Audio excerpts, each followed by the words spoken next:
Before we start with an example, we will go over steps that can be applied to any problem involving solving systems of inequalities.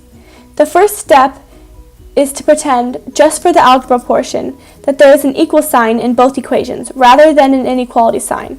We will add the inequality signs in again when it is time to graph the equations and shade the appropriate parts of the figures. The next step will be actually solving, like we learned in the past few sections. This can be done either through substitution or through elimination. Step 3 is to plug the x values that we just solved for into the other equation to find their matching y values. Step 4 is graphing the equations, and the easiest thing to do is first graph the equations as if they have an equal sign. The next step is to shade the linear and nonlinear graphs indicated by the inequalities. Finally, compare the graphed solution to the algebraic solution to confirm that they match. This section will be similar to the previous sections. However, it will be introducing inequalities into solving systems of equations. The example in this video is going to involve solving both a linear and a nonlinear equation. The nonlinear equation in this problem will be x squared plus y squared is less than or equal to 5, which we know from the last chapter is a conic section equation of a circle.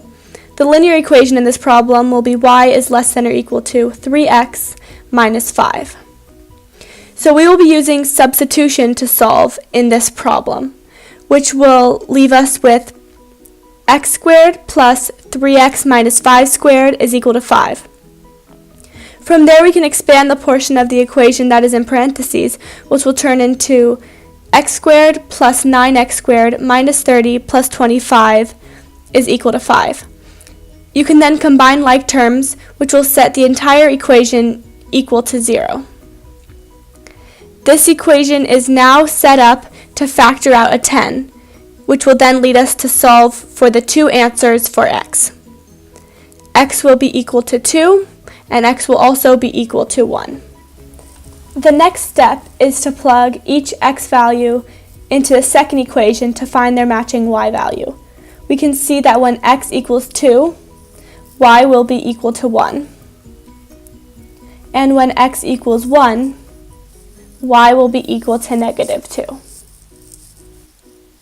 These two x values and two y values give us the 2 points where the circle and the line will intersect. These 2 points are 2, 1 and 1, negative 2. This is the graph of the equations with the equal signs, and we can see the points from our algebraic solutions are the same points that the line and the circle intersect. Our actual solution for this problem is when we shade the parts that are indicated from the inequalities. When we add the inequalities, Desmos shows where the two shading parts cross, so where the red and the blue cross in this graph is the solution to this problem. The inequalities that are used are very important because we can see when you switch the direction of the inequality, it gives you a very different solution. This is another example of a graphed solution of a linear and nonlinear equation before the inequalities are added. In this example, the nonlinear equation is a parabola. We can see that when the inequalities are added, the solution is restricted to just the bottom right-hand corner of the parabola.